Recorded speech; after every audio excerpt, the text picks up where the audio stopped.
J'aimerais qu'on revienne sur votre commune, sur Biryatou. Moi, je suis venu vous voir à Biryatou.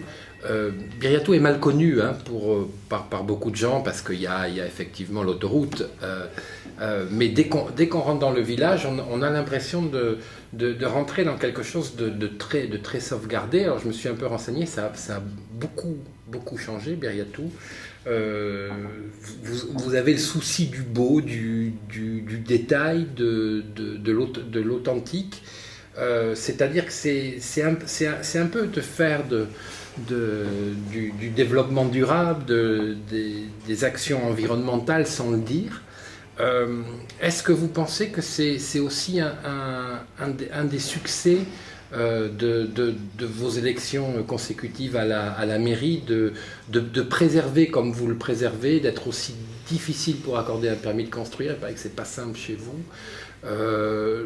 que d'avoir préservé ce village qui finalement pouvait aussi devenir une énorme zone commerciale, vous pouviez bâtir des immeubles, enfin on pouvait gagner beaucoup d'argent finalement avec Biryatou, et vous avez voulu en faire un village.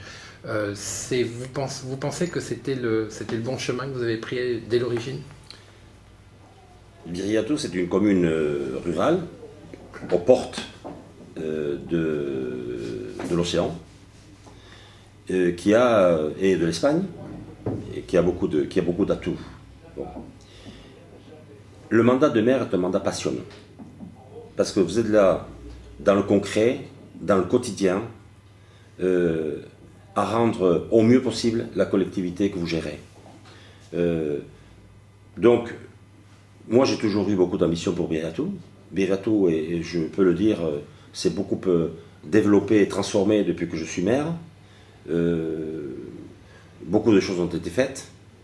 Biryatou, commune rurale, d'une topographie très accidentée.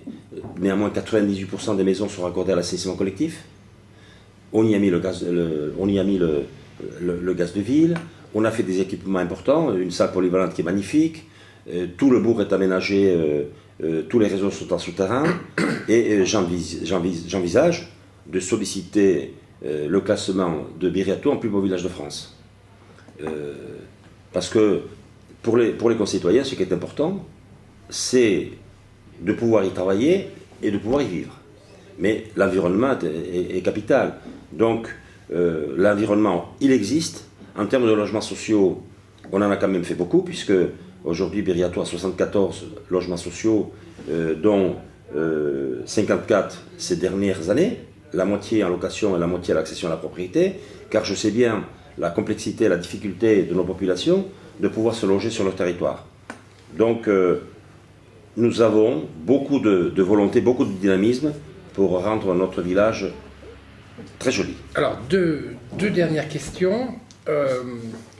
Est-ce que c'est un échec à la fois personnel, vous qui savez en général régler des problèmes même inextricables, comme vous nous l'avez expliqué tout à l'heure, et aussi un échec de la communauté de Sud Pays Basque, que Bidart soit parti du côté de la Kababe, alors que peut-être ce village aurait été tout à fait bien avec vous? Non, il y a eu une grande discussion sur cette question depuis longtemps. Mais je pense que le choix qui a été fait par Bidart est le bon choix.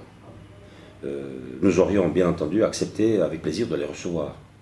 Si la question s'était posée, l'avis aurait été sans aucun doute favorable. Mais je pense que Bidart a beaucoup de points communs ou d'engagement ensemble avec Biarritz et la Kababe. Donc je trouve normal que Bidart se soit orienté vers la Kababe.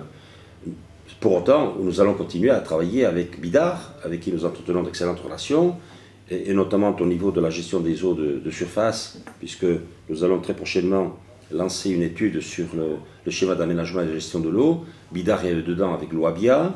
Ça ne va pas nous empêcher de travailler ensemble, bien au contraire, mais bon, leur choix me paraît un choix de bon sens. Alors, certains des politiques qui vous aiment peut-être pas trop, parce que ce sont ils vous ressentent comme un concurrent, disent oh, vous avez vu, Riyad est un peu démago, en plus, il prend un peu la grosse tête, il veut rebaptiser la communauté de communes Centre Pays Basque, voilà, il se prend pour le nombril du monde, pour le centre du monde. Alors, j'en ai pas mal entendu là-dessus, alors ça a l'air de vous faire beaucoup sourire quand je vous pose la question. On en est où et puis comment vous réagissez à ça? Je pense que cette question, elle est à vous, M. Segault. Enfin, je ne pense pas que je sois perçu comme ça. En tout cas, ce n'est pas la réalité. Je sais d'où je viens. Je sais qui je suis. Je ne renierai jamais mes origines.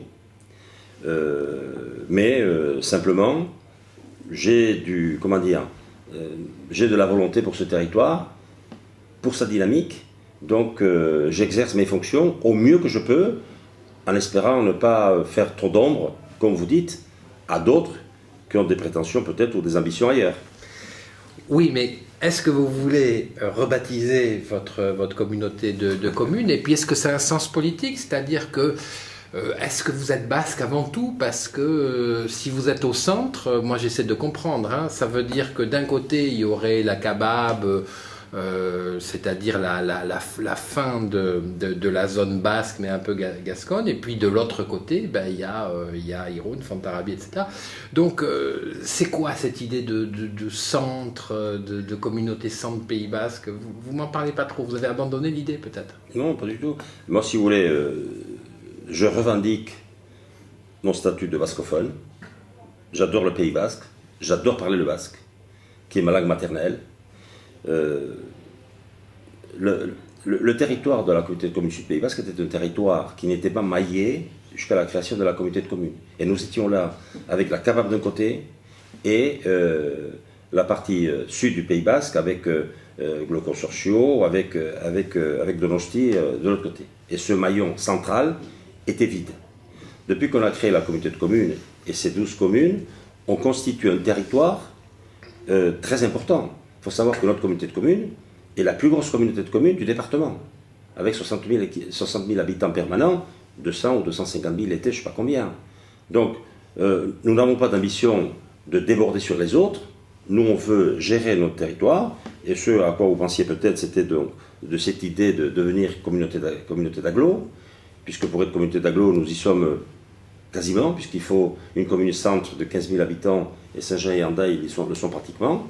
Et donc, le but d'une communauté d'agglo, c'est, ma foi, c'est d'avoir un double de dotation de l'État par rapport à une communauté de communes. C'est-à-dire que si nous devenions communauté d'agglo, on aurait 800 000 € d'aide de l'État supplémentaire pour seulement une compétence que nous aurions à prendre.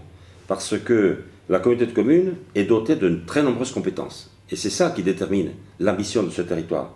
Parce qu'on aurait pu faire une communauté de communes à minima. Ce n'est pas le cas. On y a mis beaucoup de compétences. Et dans les compétences obligatoires pour une communauté d'agglomération, c'est l'aménagement du territoire, l'économie, l'habitat et le transport. Les 3 premières compétences, nous les avons déjà. Donc nous n'aurions plus que la compétence déplacement à prendre en compte pour avoir les 4 compétences obligatoires pour devenir communauté d'agglo. Donc c'est une communauté de communes très dynamique qui n'a pas été réalisée à reculons, mais avec la volonté de développer ce territoire et de booster le territoire communautaire.